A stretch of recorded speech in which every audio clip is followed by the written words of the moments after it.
देखिए, हरियाणा विधानसभा चुनाव से जुड़ी बड़ी खबर है। कांग्रेस ने 89 सीटों पर प्रत्याशी उतारे हैं।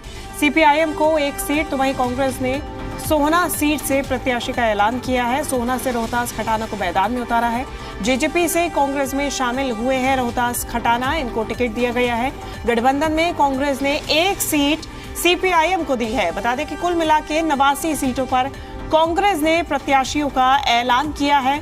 भिवानी सीट गठबंधन के तहत सीपीआईएम को दी गई है। ये बड़ी जानकारी सामने आ रही है, जहां कांग्रेस ने कुल मिला के 90 में से 89 सीटों पर अपने प्रत्याशी उतारे हैं और गठबंधन के तहत एक सीट सीपीआईएम को दी है। ये बड़ी जानकारी इस वक्त सामने आ रही है, जहां हरियाणा विधानसभा चुनाव में कांग्रेस की तरफ से भी सभी प्रत्याशियों का ऐलान कर दिया गया और सभी प्रत्याशियों ने नामांकन दाखिल कर दिए। कुल मिला के 89 सीटों पर कांग्रेस की तरफ से प्रत्याशी उतारे गए हैं। सोहना सीट से अपने प्रत्याशी का ऐलान किया है। जेजेपी से कांग्रेस में आए रोहतास खटाना को मैदान में उतारा है और इसके अलावा गठबंधन के तहत एक सीट सीपीआईएम को कांग्रेस ने दी है। भिवानी सीट दी है सीपीआईएम को गठबंधन के तहत और कुल मिला के 89 सीटों पर खुद कांग्रेस ने अपने प्रत्याशियों को उतारा है। चलिए हम ज्यादा जानकारी लें, किसी मीडिया संवाददाता विजय राणा हमारे साथ जुड़ गए हैं चंडीगढ़ से। विजय, नामांकन की प्रक्रिया खत्म हो गई है, 3 बज चुके हैं और अब चुनावी प्रचार प्रसार देखा जाएगा। कुल मिला के सभी दलों की बात करें तो कितने दमखम के साथ प्रत्याशी उतारे गए हैं?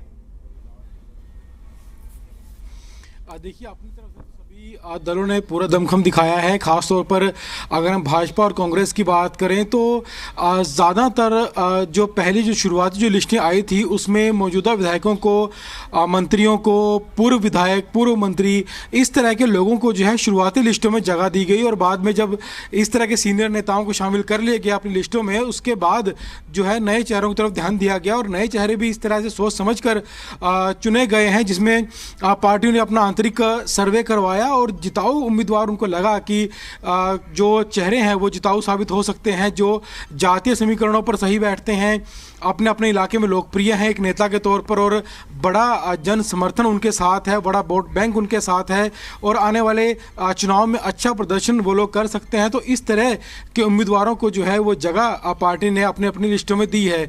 इसके अलावा आम आदमी पार्टी और जननायक जनता पार्टी की बात करें तो हालांकि इन दोनों पार्टियों ने चेहरे उतारे हैं, उसमें से ज़्यादातर चेहरे जो हैं वो नए चेहरे हैं, लेकिन अपने अपने तरीके से अपने अपने सर्वे के आधार पर जो है उन चेहरों को जो है जगह दी गई है, जो भी राजनीति में सक्रिय जो लोग रहे हैं और सक्रिय रूप से प्रचार भी करते रहे हैं पार्टियों का और एक जन समर्थन बनाने में कामयाब कहीं ना कहीं हुए हैं अपने स्तर पर, तो ऐसे लोगों को जगह इन सूचियों में दी गई है। अब चुनाव प्रचार जो है वो खत्म, माफ़ कीजिएगा, अब जो नामांकन की प्रक्रिया है वो खत्म हो चुकी है। हालांकि आज के दिन काफ़ी भीड़ जो है वो नामांकन के दौरान देखी गई। जो लोग नामांकन करना चाह रहे थे, टिकट का इंतज़ार कर रहे थे, टिकट नहीं मिली, तो वो लोग भी नामांकन करने के लिए पहुँचे हैं अपना अपना। और जो लोग अभी दफ्तरों के परिसर में पहुँच चुके हैं, हालांकि उनका नामांकन 3 बजे के बाद भी हो सकेगा, लेकिन जो लोग अभी परिसर में भी नहीं पहुंचे हैं उनका नामांकन अब नहीं हो पाएगा। तो आज के दिन जो है नामांकन के लिए भी काफ़ी भीड़ अलग अलग जगहों पर देखने को मिली। लगभग पूरे हरियाणा में ये भीड़ देखने को मिली और कुछ पार्टियां जैसे कि हम इनेलो की अगर बात करें तो इनेलो में अभी करीब 65 सीटें अभी खाली हैं, जहाँ पर उम्मीदवार की घोषणा इनेलो की ओर से नहीं की गई है। हालाँकि इनेलो से जुड़े कुछ नेता जो है नामांकन उन्होंने आज किया है, तो हो सकता है उनमें से बाद में पार्टी सिंबल वो जमा करा देंगे ऑफिस में और उनको पार्टी सिंबल के तहत वो इनेलो से बाद में चुनाव लड़ सकते हैं। उनको इनेलो का ही सिंबल बाद में मिल जाएगा, लेकिन जिन लोगों को बाद में जगह नहीं मिलेगी वो निर्दलीय तौर पर चुनाव लड़ते नजर आएंगे। इसी कड़ी में जेजेपी की अगर हम बात करें तो जेजेपी की अभी क्योंकि 3 बज चुके हैं और 3 सीटों पर अभी भी जो उम्मीदवार घोषित जेजेपी की ओर से नहीं किए गए हैं, तो जेजेपी का भी यही जो हाल है कि अगर जो लोग नामांकन अपना भर चुके हैं 3 बजे से पहले, तो उन्हीं में से ही जेजेपी 3 उम्मीदवार घोषित कर सकती है और बाद में वो सिंबल जो है वो जमा करा दिया जाएगा, तो यानी वो उम्मीदवार ही पूरे हो जाएंगे।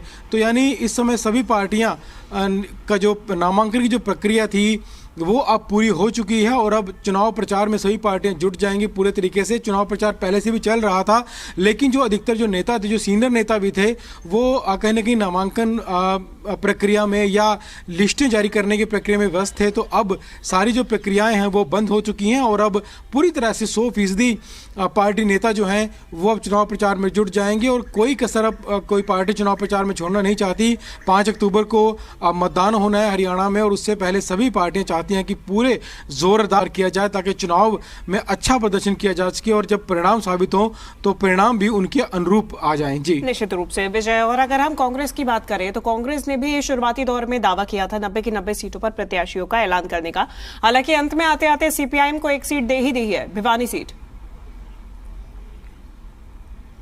बिल्कुल, क्योंकि कांग्रेस का केंद्रीय नेतृत्व भी चाहता था कि जो गठबंधन चला रहा है लोकसभा चुनाव से, वो गठबंधन जो है हरियाणा के विधानसभा चुनाव में भी देखने को मिले। हालांकि पहले आम आदमी पार्टी से भी बातचीत चल रही थी, सपा की ओर से भी सीटें हरियाणा में मांगी गई थी, हालांकि वो बातचीत सिरे नहीं चढ़ी।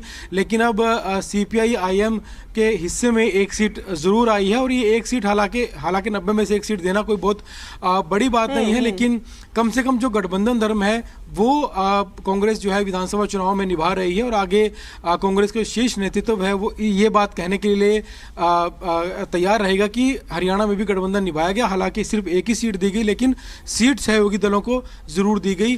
सपा को लेकर काफी लंबी चर्चाएं थी कि सपा को भी 1 या 2 सीट कांग्रेस दे सकती है। हालांकि सपा की ओर से मांगी भी गई थी, लेकिन वो बातचीत सिरे नहीं चढ़ी। जहां तक आम आदमी पार्टी की बात थी, आम आदमी पार्टी से बहुत लंबी चर्चा चली गठबंधन को लेकर। 10 सीटें आम आदमी पार्टी की ओर से मांगी गई थी, लेकिन कांग्रेस जो स्थानीय नेतृत्व है वो 10 सीटें देने के लिए तैयार नहीं था।